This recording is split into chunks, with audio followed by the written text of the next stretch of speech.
What's up, YouTube? Timus here. Now, 2022 was a really good year for the comic genre, and I love me some comedies, and 2022 was no different. There was some really cool comedies to talk about this year. So here is my official top 10 favorite comedy movies of 2022. All right, coming in at number 10 was the action-based comedy The Lost City. Now, The Lost City, of course, starred the likes of Channing Tatum and Sandra Bullock, who I thought both were really terrific in this. Of course, Dan Radcliffe playing like the villain. Who, of course, Dan Radcliffe is in this list twice, by the way. Dan Radcliffe playing the villain, I just thought was really cool. The Brad Pitt cameo, I enjoyed. I just had a fun time with this. It was just so fun, super entertaining. One of Paramount's hits this year, so definitely go check out The Lost City if you guys haven't seen it. All right, number 9, I'm gonna go with Jackass Forever. Now, Jackass Forever, I really had a fun time with. I thought the stunts was really cool. Seeing them like Johnny Knoxville in the game or return with some new additions, I thought was really cool. The B scene really cracks me up.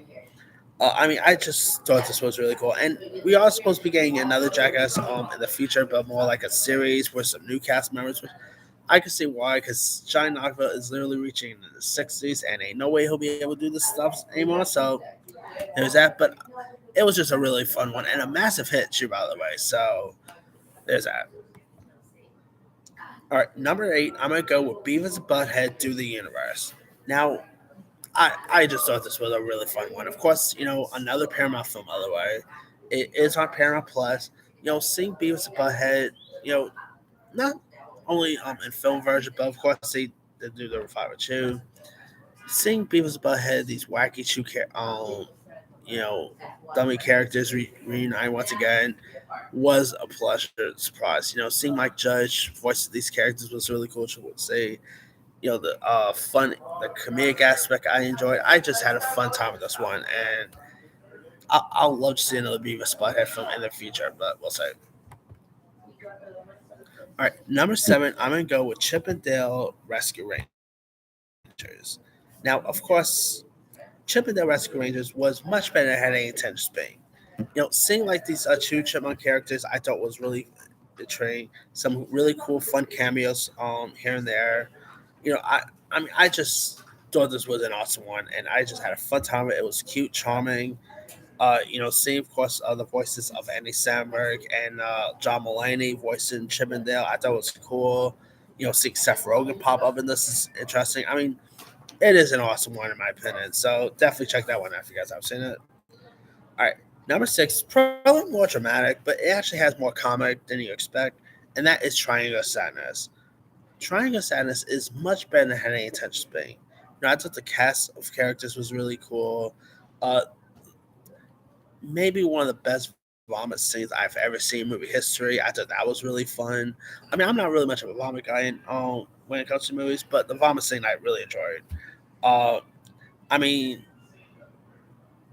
Ruben Olsen, I thought this might be my favorite movie of his. I know he's done some other cool stuff before, like Force Majeure and The Square. This just might be his best film, in my opinion. I just thought it was super fun, super entertaining. A little too long. I think they could have cut down a little bit, but that aside, Triangle of Sadness is a really fun one worth checking out. All right, number 5, I'm gonna go with Bros. Now, Bros, I just thought was a fun one. Billy Eichner and Luke McFarlane, I thought were both awesome in this. Judd Apatow, of course, writing this was great. Nicholas Stoller directing was terrific. I just had a fun time with this. I just really thought the characters was decent. Had some really fun humor to it. Of course, there are also lots of people who always got called this movie woke and everything, but it's still a really good one in my opinion. Should have done better in the box office, but hey, what you gonna do? If you guys haven't seen it, it is on Peacock. Definitely give this one to go. All right, number 4, I'm gonna go with Spirit. Of course, like a new musical adaptation of The Christmas Carol, starring Ryan Reynolds, Will Ferrell.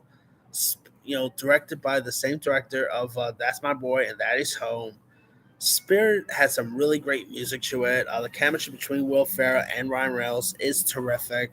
It's just such an entertaining one, in my opinion. It's really funny. It's really heartfelt. If you guys have not seen it, it is on Apple. Give this one a go. You won't be disappointed there. All right, number three, I'm gonna go with the unbearable weight of Mastown. I mean, Nicolas Cage literally playing himself is the greatest thing you ever want to see. I mean, Nicolas Cage is just super awesome in this. He of course plays another multiple characters as well. But yeah, I just thought Nicolas Cage was great here. Pedro Pascal stole lots of scenes. The humor in it was great. I just had a fun time with this thing.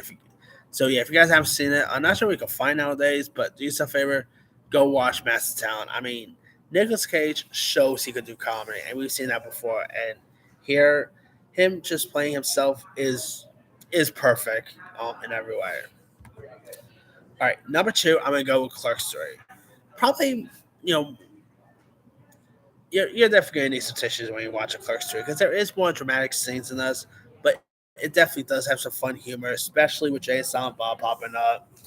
I just really enjoy this a lot. The ending, like I said, you'll definitely be put in tears if you watch this.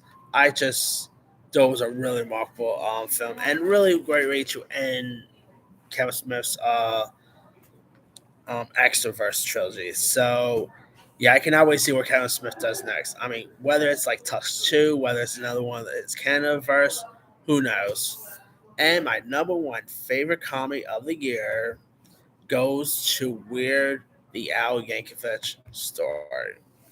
I mean, another Dan Radcliffe film, by the way, but Dan Radcliffe as Weird Al Yankovic is one of the greatest castings of the year. I just thought Radcliffe really nailed it every inch. Like the whole music aspect, I thought was great. Evan Rachel Wood as Madonna was terrific. The cameos by the pool with Jack Black, I thought was great. Uh, the guy playing Tiny Tim was terrific. I just thought this was so fun. It was so funny. Great Weird Al music because Weird Al is a bit of a comedic guy too. So I felt like this definitely had a bit of a like Jim Carrey Man on the Moon vibe at times, and it definitely does have some humor. It does have some serious stuff as well. But yeah, if you guys have not seen Weird the Al Yankovic story, it is on Roku. I still wish they dropped in theirs, but they didn't. It is a really fun one if you guys haven't seen it, and I highly recommend checking out Weird the Al Yankovic story. Like, even if you're not a Weird Al Yankovic guy, I think you'll still enjoy it and appreciate it. So definitely give that one a go. But that's pretty much it. Here's my quick rundown: 10, The Lost City; 9, Jackass Forever; 8, Beavis and Butthead Do the Universe; 7, Chip and Dale Rescue Rangers; 6, Triangle Sadness; 5, Bros; 4, Spirit; 3, The Unbearable Weight of Massive Talent; 2, Clerk Street; and number 1 is Where the Al Yankovic story. But there are some other really good ones I probably could have added too. Let me see. The movie Crush on Hulu was a pretty good one. Uh, Now, lots of people probably be like, "Where's Everything Everywhere at Once?" I didn't really feel like that was too much comedic. I mean, there was some like comedy aspect, but yeah, Babylon. I just saw Babylon just recent. That had some comedy in it too. Uh, let's see, comedy movies 2022. Boss Burger the movie, I guess, is a pretty good one.